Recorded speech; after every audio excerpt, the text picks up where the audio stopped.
emotions, smoking and inhaling every moment. It was reckless and we owned it. Hai, assalamualaikum warahmatullahi wabarakatuh. Kembali lagi dengan aku Nuki Melansa. Dan di video kali ini kita akan bahas mengenai procedural text. Nah, pasti kalian juga udah sering dengar apa itu procedural text. Nah, procedural text ini adalah teks yang memberikan instruksi ataupun perintah, atau yang sering kita lakukan adalah tutorial. Nah, di dalam teks procedural ini biasanya diawali dari kalimat how to bla bla bla. Judulnya yaitu how to make a cover copy. It's very common, right? Nah, di sini juga tujuan daripada prosedur text adalah untuk menjelaskan bagaimana sesuatu itu dibuat, atau to show how something is made, done, or used. Nah, kemudian ada juga di sini text organization of procedural text. Nah, di sini ada tiga. Yang pertama ada goal, yang kedua ada materials, yang ketiga ada steps. Nah, di goal ini memberikan informasi tentang maksud dan tujuan dari procedural text. Jadi tujuan apa yang akan kita sampaikan dalam kita membuat procedural text. Kemudian ada materials. Nah, di materials ini memberikan informasi mengenai daftar materi ataupun bahan-bahan yang diperlukan ataupun dibutuhkan pada saat membuat sesuatu.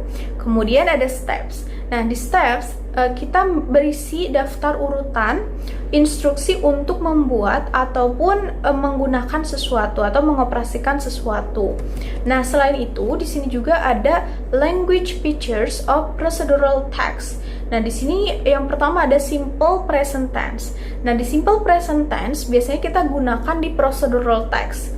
Karena di procedural text itu seringkali kita menggunakan kalimat-kalimat mengenai pembuatan atau penggunaan sesuatu yang fakta, ya, kalimat-kalimat fakta dalam mengenai pembuatan ataupun penggunaan sesuatu.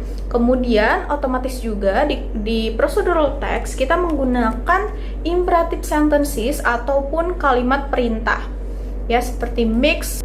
Nah, kemudian selain itu kita juga menggunakan kata penghubung atau connectives yang udah kita pelajari di minggu-minggu yang lalu.